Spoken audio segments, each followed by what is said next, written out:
Hello, everyone. This is MMA Interesting Prospects podcast. Today, our guest is Tyler Flores, who will make his pro boxing debut on BOXFEST 15, June 6th. Hello, Tyler. How are you? Good. How are you doing, my man? I'm good, and I think that for now you had like a quite interesting MMA career, but right now you are preparing yourself for the boxing bout. So if you can tell me what inspired you to take this kind of challenge right now?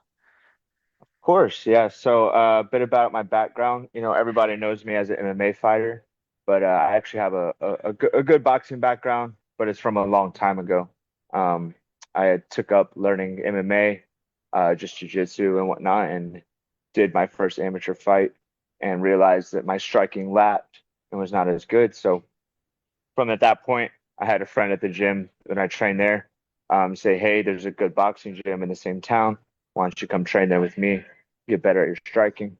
So I took some time off from MMA, got really good at boxing, and did a lot of amateur boxing fights.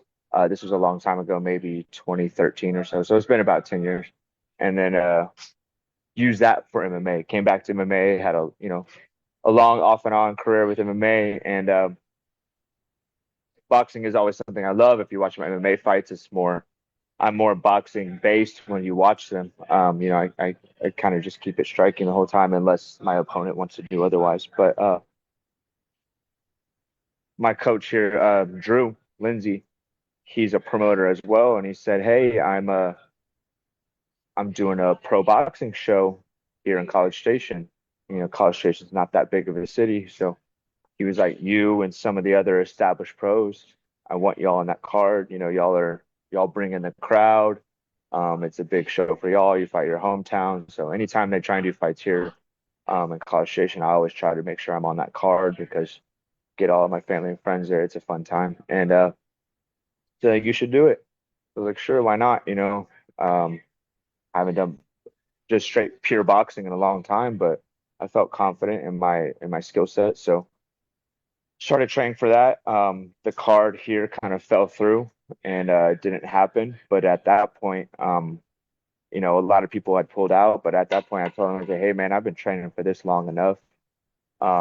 It's too late for me to back out of it now. I still want to do a pro boxing fight. I've already been training for it for some odd amount of time, and got the fancy shorts and everything for it. So at that point, we tried finding fights and it was supposed to be a couple months ago in Houston, didn't work out, and then finally they're like, "Hey, it can happen now. I got you an opponent. Here's a contract. He's willing to do it." So signed the contract and ended up working out for the better because it's a bigger show on a bigger streaming platform and everything. So it's exciting. Do you think that your like journey with the boxing will be like longer than just one fight? That's something in the talks now. We're I guess we'll see how this one goes. And to decide if that's gonna continue on. I'm open to it. I'm willing to do it. I still, my heart is with MMA and I love MMA, but so maybe I'll continue, maybe do both. I don't know. Um, so yeah, we'll see how this one goes. And before this boxing debut, do you feel any like different pressure than before your MMA fights? Possibly. It's a world I haven't been involved in a long time. So I'm kind of an outsider, looked at as an outsider, definitely by this community coming on in. I know a lot of us MMA fighters get a bad rap trying to come into boxing, because they think we don't have as good of a skill set on the feet, which is understandable because if you've seen, there's many guys who have done it and they were not as good. But I think they were more grappling based and tried to come to boxing for the money.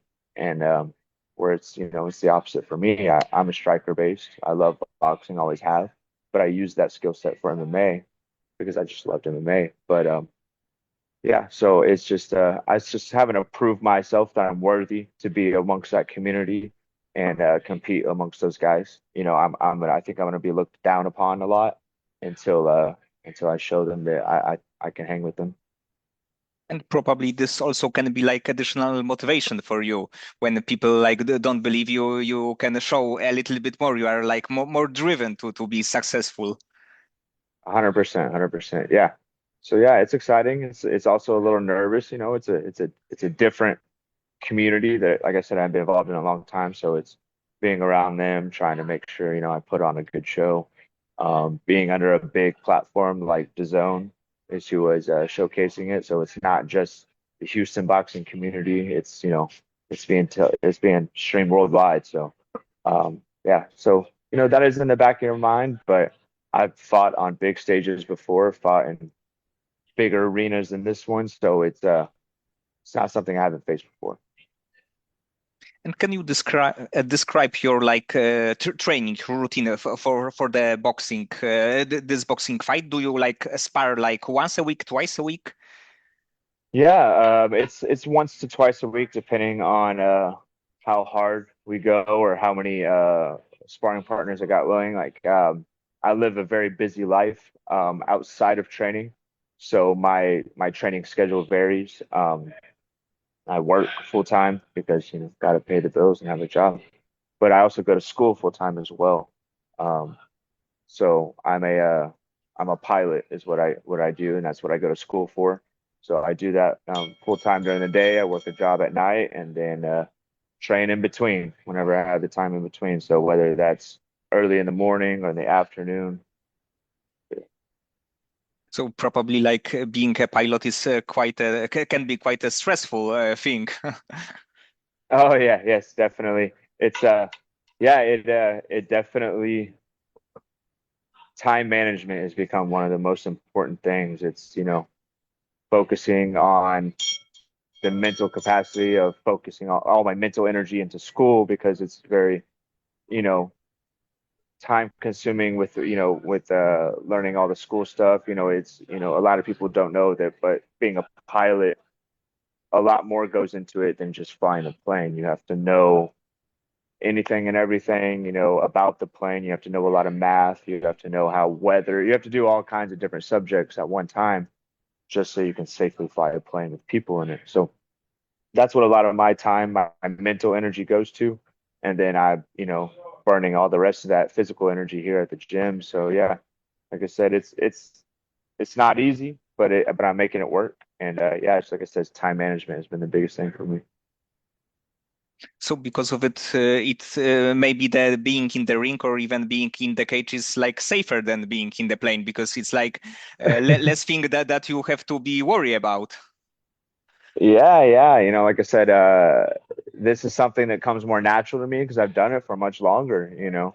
So it's like you said, yeah, being in the ring and cage comes second nature to me now, uh, than anything else. So yeah, it's definitely a spot I'm comfortable in, and it's a spot that I'll continue to be in for a long time, whether I'm competing or not. I'll always be involved in the community, whether I'm coaching or not. So. And this fight will be the like four rounder fight. And do you think that you will knock him out? Yeah, yeah. I don't see it, you know, going to a decision. So the knockout is what we always want. You know, whether it's a to the head or the body, stoppage. But yeah, it's gonna be a stoppage. Yeah, I can tell you that it's gonna be a stoppage. I won't go the distance with them. So whether it's in the first or fourth round, but yeah, it's not it won't go to the scorecards, I can tell you that. And probably in the boxing, it's a little bit like question mark about your opponent because in MMA, even if you fight amateur, you can find some maybe highlights, maybe fights on YouTube. But in boxing, when you have like O&O boxer, it's probably like not possible to find anything. Right, yeah, yeah. Boxing is weird in that aspect. Because you know the amateur scene is run through USA Boxing, so it's done more Olympic style, and it's you know there's not you know you have it's just family and friends there, training partners from the gym, so it's just like little tournament, short rounds. You wear headgear and all that fun stuff, and there's not much film on it. You know, you do mini fights, whereas MMA in the MMA world and kickboxing world, the amateur scene isn't much different than the pro scene, other than you just get paid. You're still fighting in arenas, you're still fighting with the crowd, you still have the small gloves on, you still have no headgear. All the rule set's pretty much the same. It's just they're not paying you. So, and all that stuff's usually always on big streaming platforms or on YouTube somewhere you can usually find it. So that is one of the pros of that. Boxing, yeah, not so much. And then maybe some people might not like that I say this, but the boxing community is very protective of their fighters, which is understandable. But they try to make sure that there's no film or anything like that as best as they can until you point one point you can't hide it anymore with the amount of fights you have. But yeah, so yeah, my opponent I've seen. I think he has one pro fight, and I've seen that fight, and that's about all I've seen. So And about boxing model, because in boxing sometimes the fighters like are 20 and 0 or 30 and 0, that they build their record to be undefeated for a long time. And in yeah. MMA, definitely this things like happen very rarely. It's like a very rare thing to see that we have like Khabib guy 29 and 0. And what like model do you prefer? So as a competitor side, you want to challenge every time. But from a business aspect, I understand the other side of them, the traditional, let's build up your record and then fight on the big stage. I understand arguments on both sides. I understand the pros and cons on each side, you know. It's just the way it is. And that's how they both go, you know. But MMA, I feel like for a while before it got as popular as it did, I've been around the MMA game for a long time, so it was kind of like that. At least, where I trained, they were like, hey, let's try, when you go pro, let's try and get you at least to 4, 5-0, maybe 10-0, easier fights before hopefully UFC comes. We can, show our resume to the UFC. Now MMA is such a big exposure. You have contender series, you have all these things, ways to get in, and it's all on big platforms now. So it becomes a bit harder to do that. Boxing, there's so many people involved, so many people willing to do it, whether they're have the skill set or not, because they know they can just get paid. So I understand the business side of, hey, let's get you 15, 20, whatever that number's got to be against guys that aren't as good or much of a challenge, but they're willing to take that paycheck, and then we'll start trying to get you the big, harder fights, stuff like that. So I understand it. Um, it's not it's not a perfect world, so it is what it is. Yes, like neither boxing or MMA are perfect, so it's like it's obvious that Right, yeah. yes, that not everything will be good.